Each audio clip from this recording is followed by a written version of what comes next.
Mike used to be an IT engineer for the financial services company JP Morgan. When the credit crunch was only just starting, he took up plumbing lessons as a precaution. And when the crisis hit, he was well placed to change career and got a job as a plumber. There were some redundancy scares and I started to get disillusioned with the city. It wasn't working and I thought maybe I should try the plumbing thing. The financial crisis has hit people at all levels of British society, even the Queen. One British tabloid reported that Buckingham Palace may even run out of money in 3 years. Its pleas to the government for extra cash have been refused, forcing it to make cutbacks, just like any ordinary homeowners facing escalating prices for fuel, food and home repairs. This has really hit home to people in London now and throughout Britain, because these are the solid old banking systems they're used to. Banks don't go bankrupt in Britain, let alone actually suddenly needing government support, and then lo and behold they do. People for the first time are worried that their money isn't safe in banks. And come to that, are they actually going to get paid? Is there enough money around? In a dramatic announcement before the stock market opened on Monday, 3 British banks received the ultimate humiliation and helping hand when the government announced a £37 billion rescue package.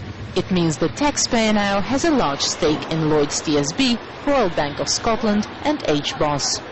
I think an awful lot of banks had been humiliated, but frankly, pride goes before the fall. We had an awful lot of pompous bankers over the years lording it over people and telling the people that they had the magic formula to making money, and by the way, pay me a lot of money and a huge bonus as well. And now, of course, you find that's just not true. Prime Minister Gordon Brown has said the bailout was unprecedented, but essential. In extraordinary times, with financial markets ceasing to work, the government cannot just leave people on their own to be buffeted about. But people are not sure who to trust. I think when you have the likes of Gordon Brown who are using it to their advantage because he's an experienced Chancellor and he's smiling through it, you kind of just wonder what else is on the table, and I think it's that area of suspicion that causes you the most concern.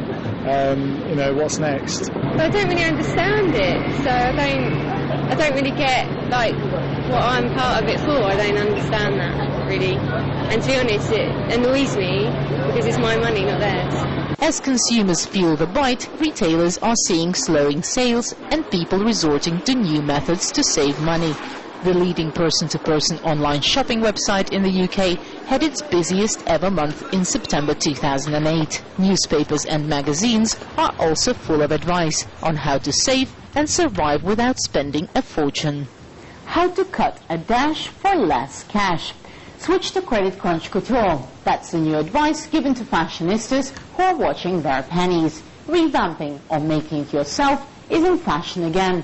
With no money in their pockets and uncertainty looming over the future, people start using imagination to help them get through tough times. Daria Pushkova,